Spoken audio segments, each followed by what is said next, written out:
मैं आशा करता हूँ जिस प्रकार डेली बाइबल रीडिंग 10-15 वर्सेस है, लेकिन उसमें जब हम सुनते हैं नियमित रूप से हर दिन सुन के आते हैं, एक प्रोग्रेसिव रेवलेशन, प्रोग्रेसिव अंडरस्टैंडिंग प्रभु हमें देते हैं। बिकॉज कंटिन्यूअस जो रीडिंग में ये मेरी आशा है। और ये जो मॉर्निंग का बाइबल रीडिंग जब कोई पढ़ते हैं, मैं सुनता हूँ उसको, मेरे लिए बहुत बड़ा अनुग्रह का कारण हुआ है। इसलिए मैं बाइबल पढ़ने वालों को भी ये कहना चाहूंगा, जब आप सुबह पढ़ते हैं पब्लिक रीडिंग ऑफ स्क्रिप्चर जो बोलते हैं, उसमें आप ध्यान रखें कि बड़ा स्पष्ट रूप से लोगों को समझ में आए। ओके, एक रिवाज के रूप में नहीं, वो प्रभु का वचन है आज के लिए, हमारे लिए जीने का एक मार्ग है। उसको समझते हुए हम उसको पढ़े। ओके, इसने इस प्रकार कहा है, मैन आर फॉरगेटफुल, मनुष्य बहुत जल्दी भूल जाते हैं। मैन आर नॉट थैंकफुल, और मनुष्य के अंदर शिकायत करने का, कुड़कुड़ाने का, धन्यवादित ना होने का एक स्वभाव है। कुछ भी किसी के लिए करे, कुछ भी हम करे, परमेश्वर करे, कुछ भी आशीषों को पाए, बहुत जल्दी वो भूल जाता है। अगले क्षण में ही अगले कदम के लिए, अगले बात के लिए वो सोचने लगता है। इस अध्याय में भी हम यही देखते हैं। गिनती की पुस्तक उसका 16 अध्याय से हमने आज सुबह पढ़ा था। 2-3 अध्याय पहले 13 और 14 पद में बदलाव करने का, विश्वास करने का, प्रभु के बातों को ना मानने का, बुरी खबर को, बुरी रिपोर्ट को लोगों तक पहुंचाने का नतीजा उन लोगों ने देखा था। उसमें ये था कि उनके अविश्वास के कारण, मन को कठोर करने के कारण, मूसा के और उनके अगुवाई के खिलाफ बात करने के कारण प्रभु ने क्या किया आपको मालूम है। We already mentioned about that, उसके बारे में हमने बात किया था, पढ़ के सुने। लेकिन अनुभव से हम सीखते कम है। कभी कभी जीवन में कुछ हो भी जाए, उस समय के लिए तो थोड़ा सा हम हो सकता है शौक में हो जाते हैं, थोड़ा सा सोच में पड़ जाते हैं, लेकिन उसमें से हम सबक नहीं सीखते। और बाइबल के अंदर की हर एक वचन, हर एक घटना, अगर मान लीजिए कोई भी बात बाइबल के अंदर लिखी है, उसमें से कुछ बातें हमें करने के लिए, उसका फॉलो करने के लिए, और कुछ बातें हमें ना करने के लिए लिखा है। जब लोगों की कुड़कुड़ाहट के विषय में बताया, उससे क्या हुआ वो बताया, तो प्रभु हमसे ये सबक हमें सीखने के लिए देते हैं कि तुम्हें ऐसा नहीं होना चाहिए। इसलिए उनके विषय में कुरिन्थियों की पत्री में जो लिखते हैं, तो मूसा ने कहा भी था, ये तो सब उनके साथ हुआ और हमारे लिए इसलिए लिख के रखा है ताकि हम हमारे दिल को कठोर ना करें, अविश्वास करने वाला दिल हमें ना हो, उसी रास्ते पे ना जाए। क्योंकि उनके अविश्वास के कारण उसी दिन परमेश्वर ने कहा था, तुम में से कोई भी 2 जन को छोड़ करके एक भी व्यक्ति कनान के देश को, वायदा के देश को प्रवेश नहीं कर पाएंगे। लेकिन 16 अध्याय में देखिए क्या हुआ था, जो हमने पढ़ा था, मूसा के खिलाफ, आरोन के खिलाफ एक झुंड, और ये झुंड जो है आम आदमी नहीं है, ऑर्डिनरी पीपल नहीं है। उनको भी सेवकाई में सहभागिता है। उनको परमेश्वर ने विशेष काम के लिए बुला करके अलग किया हुआ है।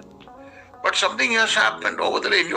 कुछ दिन तक मैं प्रभु के काम जो मैंने करके आया, उसको करते आया, तो तुरंत मुझे लगने लगा कि मुझे ये नहीं, वो जो कर रहे वो मुझे चाहिए। गोरा और उनके अन्य लोगों की जो डिजायर ये था, क्रेविंग ये था, क्यों ना हम इधर रहे, क्यों ना हम आगे न बढ़े, क्यों ना हम आरोन की जगह पर पहुंच जाए। और प्रभु को बहुत बुरा लगा। And you know what happens? मुझे ये भी kind of it is a shocking thing to me। 2-3 अध्याय की बात है, लेकिन अभी भी ये जो शिकायत या उसकी जो ब्लेम मूसा के ऊपर करते हैं, तुमने हमें मिस्र से ये बोल करके लेके आया कि दूध और शहद बहने वाले देश में तो प्रवेश कराएंगे, लेकिन अब इसमें लिखा है कि लेकिन तुमने हमको वो दिया नहीं। You did not give that to us। तो हमें वो प्रवेश उसमें तो तुम लेके आया ही नहीं। वो है इन वर्स 13 में 13 पद में इस प्रकार लिखा है कि तुम हमें ये बोल करके, झूठ बोल करके लेके आए, तुम हमें बहका करके लेके आए, तुमने हमें जो कहा था वो तो किया नहीं। सच्चाई उन लोगों को मालूम है, something that happened very recently, कि उनके अविश्वास के कारण था, उनके बलवा के कारण था, उनके जो क्या बोलते हैं, रिबेलियन के कारण वो हुआ था, वो भूल जाते हैं। Put the blame on somebody else immediately. What is the reason? What is the, जो सबक हमें क्या है?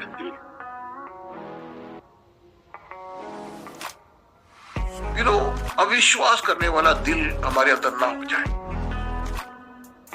हम प्रभु के वचन को विश्वास करना शुरू करें। अनुभव से हम सीखने के लिए, उन गलतियों को हम ना करने के लिए प्रभु हमें सहायता करें। आज हमने 15 तक पढ़ा, लेकिन मैं 16 को पढ़ करके आज के जो विचार को बंद करना चाहता हूँ।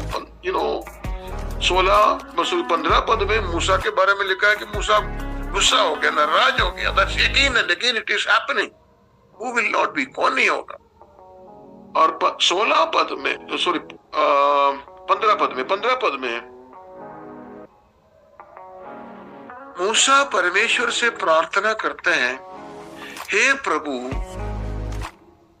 उनकी प्रार्थना आप ना सुने। कितने खतरनाक एक बात है।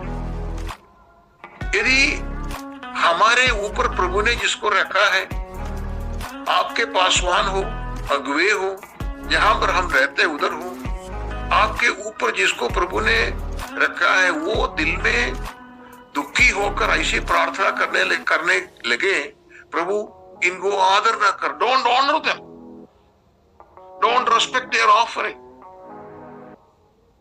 कितना एक दुखजनक बात है। माय डियर वंस, अविश्वास की नतीजा, रबलियन के नतीजा, मन को कठोर करने के नतीजा बहुत बुरा हो सकता है। अगले पदों में हम इसके विषय में देखेंगे।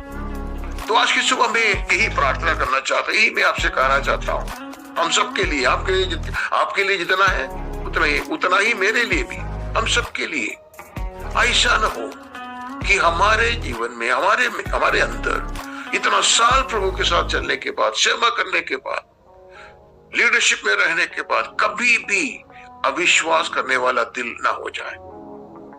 कभी भी परमेश्वर के हित के बिना इसके खिलाफ जाने वाला न बन जाए। जहां पर प्रभु ने हमें रखा है, उधर हम विश्वास योग्य बन जाए। May this be our हमारे बारे में ऐसे कहने लगे, that here is a man, here is a woman, एक बहन है, एक भाई है, एक आदमी, एक औरत है, एक सेवक है जो विश्वास योग्य है, जिसको मैंने जहां रखा है उधर वो मेरे नाम की महिमा के लिए है। So that God will be pleased in us. जो हमारे लिए काम करते, जो हमारे लिए मेहनत करते, जो हमारे लिए कार्य करते हैं, वो कभी भी उनका दिल हमारे कारण दुखी ना हो जाए। May the Lord help us. प्रभु हमें